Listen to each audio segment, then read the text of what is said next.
Глава правительства для граждан Аблайхан Оспанов рассказал о запуске в Астане проекта по идентификации граждан по фотографии и отпечаткам пальцев. Он отметил, что в пробном проекте будут участвовать только по желанию. После его удачной реализации, возможные изменения внесут в законодательство. По словам главы правительства для граждан, если фото и отпечатки есть в базе, то отпадет необходимость носить с собой множество документов, в том числе удостоверение личности. Мы хотим в пробном проекте начать, по крайней мере тестировать, идентификацию граждан по биометрии. Если ранее у нас было возможным только написать само заявление в ЦОН и была ЦП, то в прошлом году мы внедрили СМС-коды. А в этом году мы хотели бы попробовать внедрить возможность сохранения фотографий и отпечатков пальцев граждан для последующего получения услуг по фотографии и отпечатку пальцев.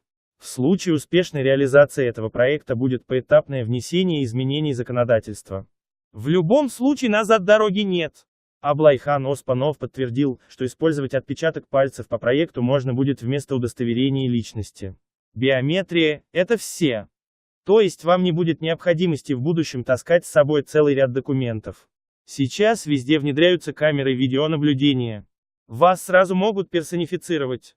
Если ваша фотография в базе есть, то к вам будет персонифицированное обращение «Здравствуйте, добро пожаловать».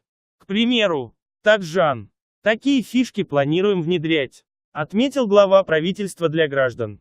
Пробный проект будет реализовываться в рамках госпрограммы «Цифровой Казахстан».